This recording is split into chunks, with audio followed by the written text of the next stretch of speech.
Obsession.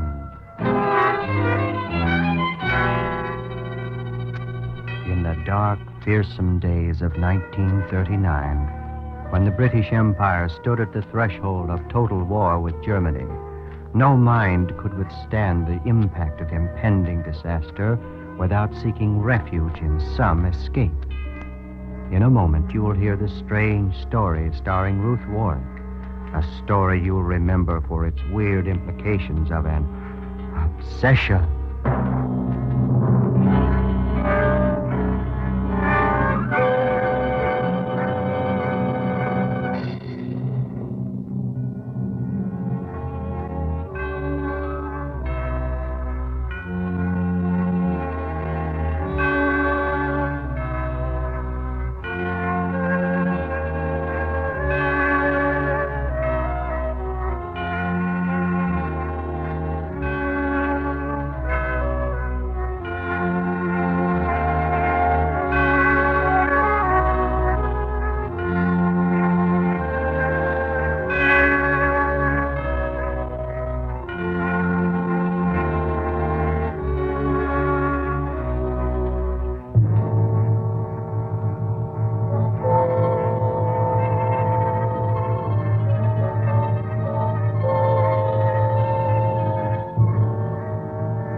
Blackout trip on the boat train from London to Southampton.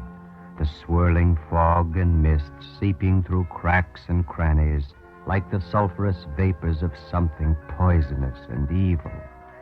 The strange glaring lights on the docks, illumining a casket being hoisted aboard a ship. A ship destined to sail this night into the shroud of darkness toward the west. A girl, Judith Webster, also destined to sail the ship into whatever port the fates may decree. But then, let her tell her own story of her voyage through darkness, of an apprehension she could not escape, a complete and overwhelming obsession. It happened in 1939, shortly before England and Germany were at war. I was in London, serving as traveling companion to Mrs. Edna Prescott, a wealthy, quite elderly American woman. She wasn't a pleasant person. The city's practiced blackouts were a particular source of annoyance to her. I remember thinking how ironic it was that she should die during one of them. I even thought of the cause, till the doctors assured me that her death was due to a common heart ailment. I was very busy the next few days, arranging passage to America, getting my train ticket down to Southampton, and carrying out the promise I had made to Mrs. Prescott. I didn't relish any part of it.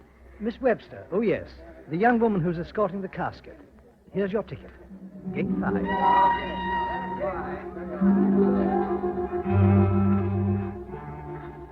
The young woman who's escorting the casket. He said it so matter of fact, as if such things occurred every day.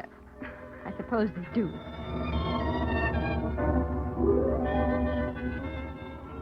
And yet, every minute on that train, I felt uncomfortable, on edge.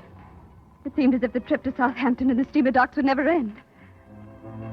I remember how glad I was when it did, and how cheerful the steward's voice sounded as he greeted me at the head of the gangway. Evening, miss. Welcome aboard. Might I show you to your cabin? Oh, yes, please do, steward. I'm very tired. Oh, I'm in 12A, Deck B. 12A, Deck B. This way, miss.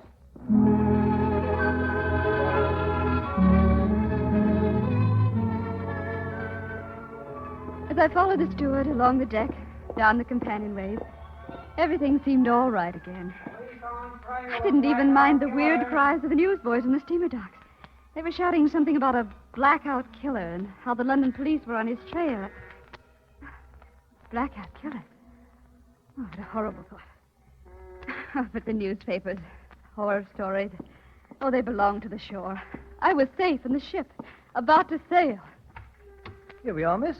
You have it all to yourself this trip. Very nice quarters, too. Oh, thank you, steward. Oh, Here you are. Thank you, miss. Good night. Good night. Call if you need anything. My cabin, perfectly safe. I realized how jittery I'd been. Upset. Suddenly I began to laugh at myself. My fears had been so foolish. So foolish.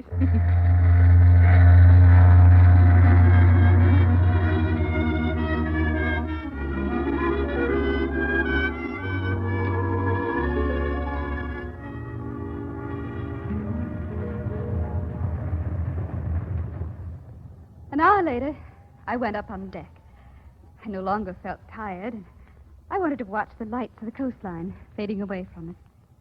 I was standing near the aft rail, quietly, looking out across the water when... Beautiful, isn't it? Oh, I'm sorry. Did I frighten you? Oh, yes. Yes, you did. I didn't realize there was anyone near that lifeboat. Oh, I thought sure you saw me. I never It's would. all right, really. I've been nervous tonight anyway. I'm not usually so jumpy. What you need is an ocean voyage. Yes. Yes, maybe that's it. Were you watching the shore lights? Oh, yes, I was. I never did answer your question, did I? They are beautiful. Very. And the sea alone is beautiful. She has moods, you know, just like a woman. Gentle sometimes and soothing, then suddenly flying into a rage and dashing things to pieces. Then quieting right down again. That's right. I see we feel the same about her. Does she frighten you sometimes? The same way women frighten me. Oh, I mean, when I don't understand them. I thought it was the general male consensus that we weren't supposed to be understood. Only loved. Isn't that the rest of it? Yes, something like that. Anyway, it's a philosophy I disagree with. Oh, how refreshing. Oh, but the lady is amused. Not at all. It's just that the lady detects a bachelor. Because I have a mind of my own. That's one good clue, and... what am I thinking of? I'm lecturing to you as if I... Well, I believe that bit of triteness ends up as if I'd known you all my life. Now, wait a minute. There's another which makes it perfectly all right. It's that shipboard friendships last forever business. Yes, of course. However, my name is Ellen Bruce. Yours? Judith Webster. Miss? Miss. Good. Well, we got through that. Quite nicely. You suppose we could get through a dance? There's music in the salon. Well, there's no longer any view of the shore lights. However, you did say the sea alone was beautiful. Oh, I was so wrong. There's nothing as monotonous as all that water. It is kind of, flat. Let's trade it for champagne, shall we? Be with you in a minute. Oh, where are you going? Just over here. Want to do the skipper a little favor. But what is it? I can't... Oh, for the lifeboat cover. How do you suppose it got so loose? Don't know. Noticed it a while back. There. That should do it. Strange. It was almost as if I... Oh, no. What were you going to say? Leave it to me. I was going to get melodramatic and suggest that someone might have been hiding in there. You mean a stowaway? Yes. Of course, it's silly. Well, I wouldn't say so. You're joking. Not at all. It's quite possible someone could have slipped on board and hid in that lifeboat. That's why I think we shouldn't mention this to anyone. What? It would only cause an alarm, Judith. But I don't understand. If you really think there might have been someone...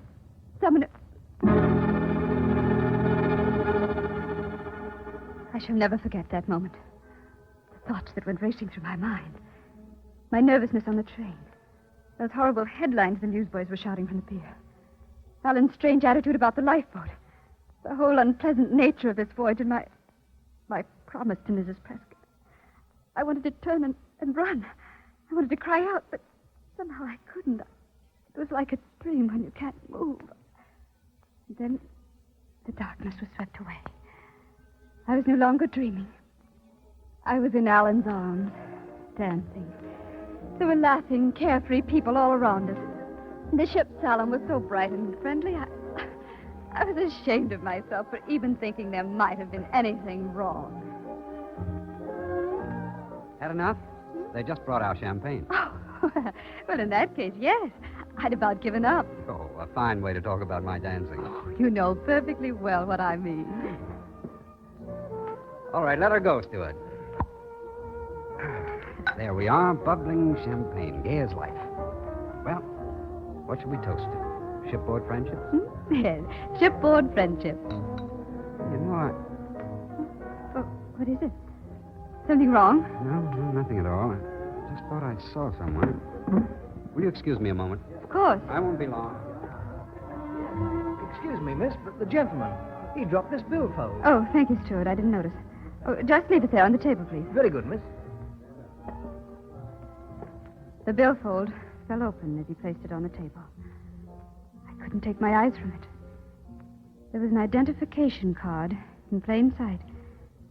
The name on the card was not Alan Bruce. It was Charles Bruce.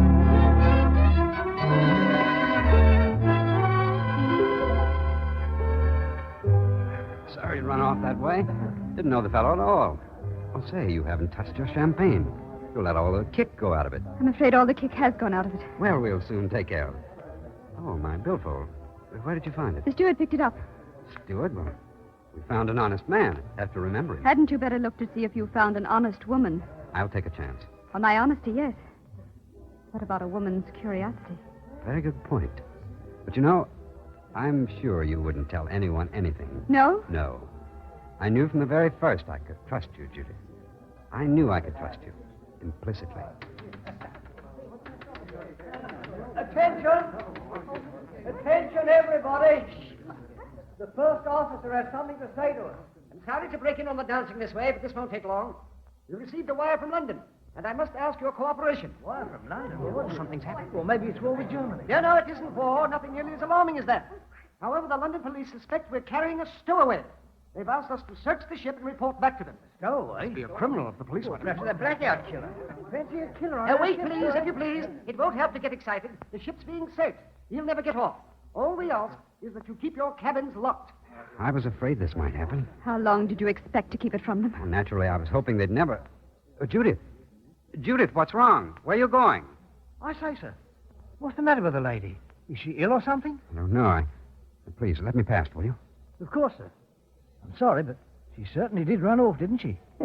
She almost acted as if you were the blooming killer.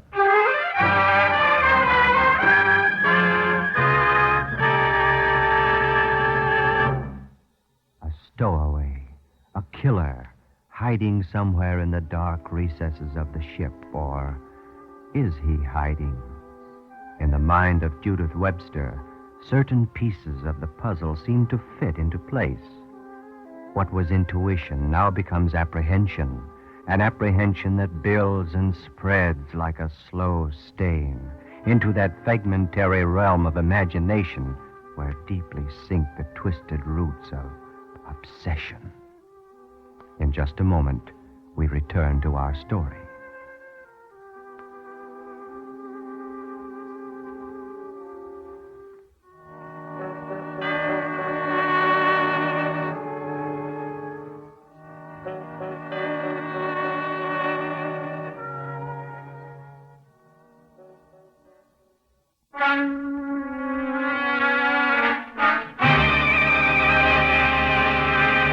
Returning now to our journey through darkness, starring Ruth Warwick.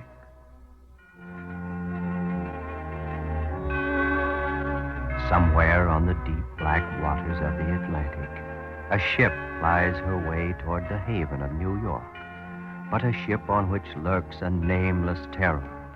There is a murderer on board, a killer, not listed on the purser's sheet. But in the mind of Judith Webster, there is a mounting suspicion of his identity. But strangely, she has little power to reveal the thoughts that are tucked away in the closet of her mind. For try as she may, she cannot dispel the forces of a powerful obsession. I'll never know why I left the dining salon without telling them. Certainly there could no longer be any doubt. It was all too clear.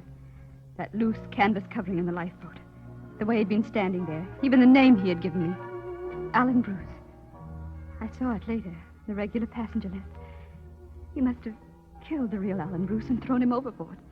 Taking not only his name, but his stateroom and his clothes. But also, fantastic. Worse than anything else, I'd almost fallen in love with him. He knew that, I'm certain. That was why he was so confident that I wouldn't tell anyone. And I didn't. Not even when I spoke to the first officer about my promise to Mrs. Prescott. I wanted to... I'll arrange it for early tomorrow morning, ma'am. Most of the passengers will be asleep. Thank you. I suppose it's rather unusual, but then Mrs. Prescott was an unusual woman. I haven't conducted a burial at sea since the last war, ma'am. However, I'm not entirely unprepared. The company officials spoke to me about this before sailing. Don't worry, Miss Webster. The ceremony will be in order, ma'am. Thank you. Good day.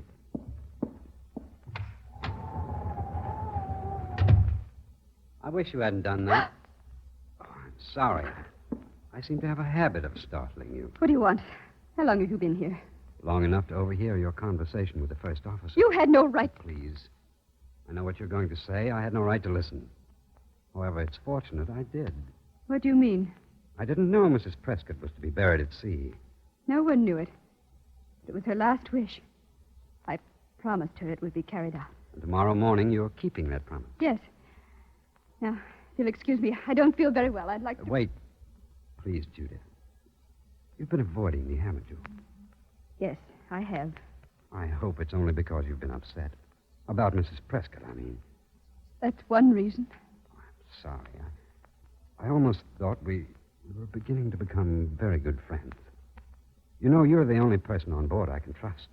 You're very sure about that, aren't you? Of course. You know who I am and what I'm doing on this ship. And yet you've told no one. I've wanted to. I know. Women were never meant to keep secrets.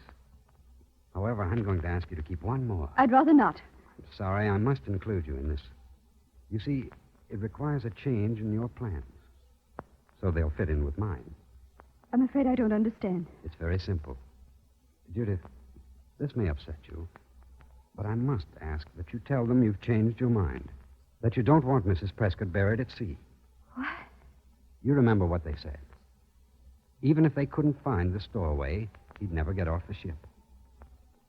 He could get off very easily if you'd allow him to take Mrs. Prescott's place in that casket. In the casket? Yes.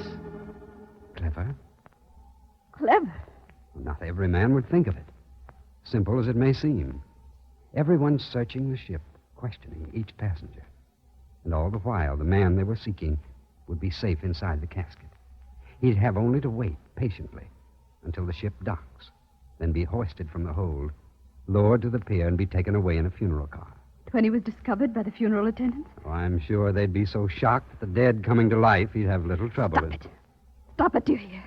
If you haven't any respect for the dead, I'm afraid I have. Oh, Mrs. Prescott, you mean. I should have told you that part of it. Her last wish has already been carried out. You see, her body was removed from the casket the night we sailed. Mrs. Prescott is already buried at sea. You've thought of everything, haven't you? In my position, one must.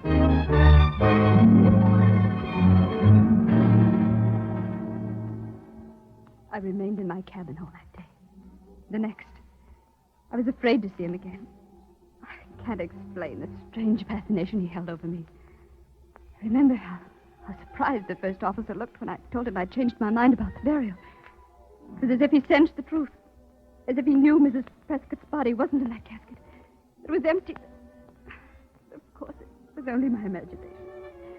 My sense of guilt for this terrible wrong I was doing.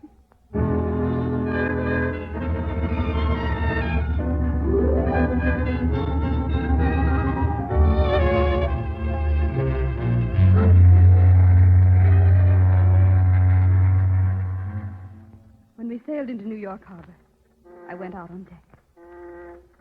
He was standing there, near the port rail.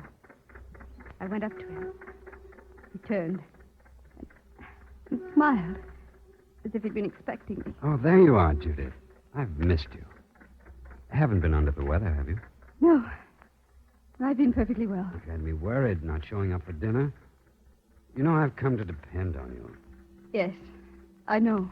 I've decided not to let you get away from me. After this is all over, we must... You haven't much time. No. And this may not be easy. Wish me luck? Haven't I done more than that already? Yes, of course. Only, I mean like this, Judith.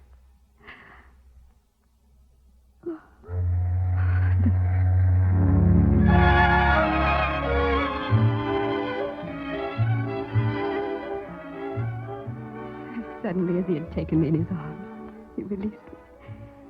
And I remained there by the rail. He hurried away. I watched as the ship moved on into the harbor, under the guidance of the tugboats. Their shrill, insistent little whistles. I listened to the shouts of the crew, the longshoremen. Soon we were alongside the pier, and the steward was shouting from the head of the gangway. All ashore, going ashore. And then I saw it. The casket. They were lowering it toward the pier. There was a car waiting, a long black car. Suddenly, I realized what I'd done. What a fool I'd been. What a cowardly, frightened little fool. Wait! Stop them! Don't let them do it! Don't let them!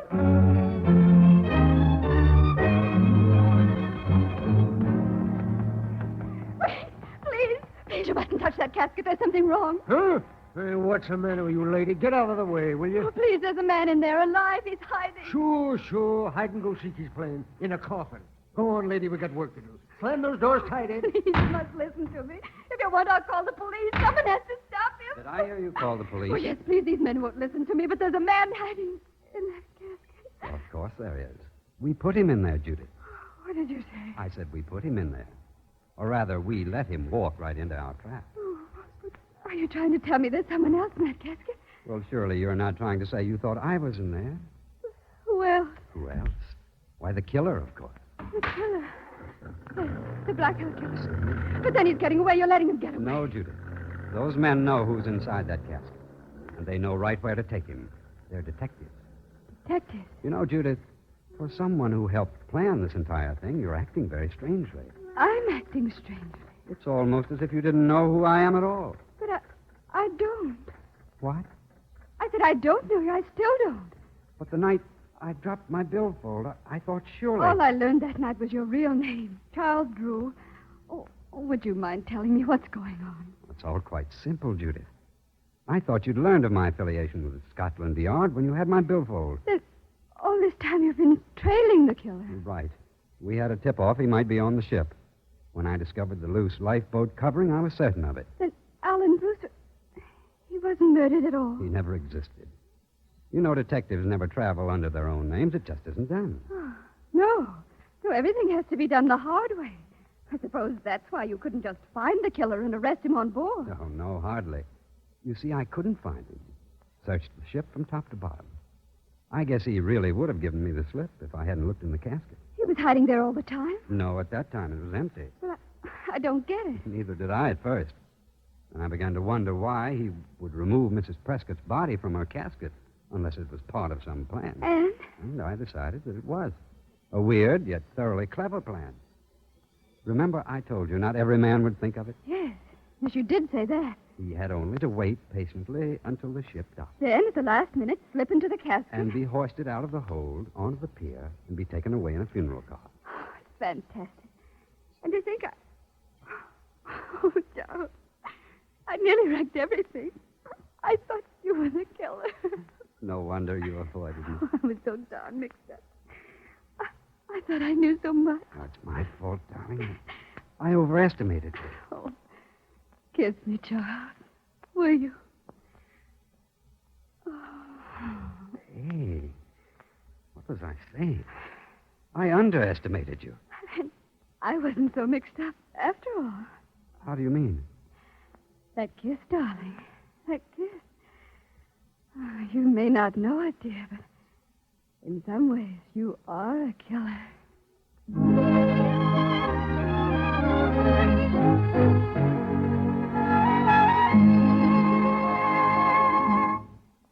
A little knowledge is a dangerous thing, and combined with a sharp knife of suspicion, it destroys all logic and clarity. But how odd it is that one obsession may quickly turn into another, that the killer lurking somewhere in the shadows has now become a lover in the bright light of day. The stowaway that was one obsession is now Charles Drew, who will, we hope, forevermore remain in the mind of Judith Webster as an entirely different kind of obsession. In just a moment, I'll be back with a preview of next week's story.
Now, for a brief on next week's story.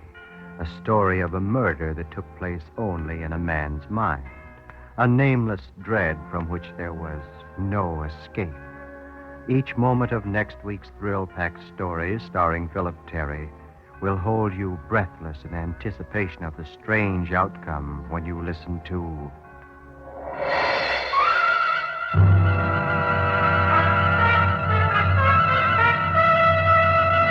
Obsession.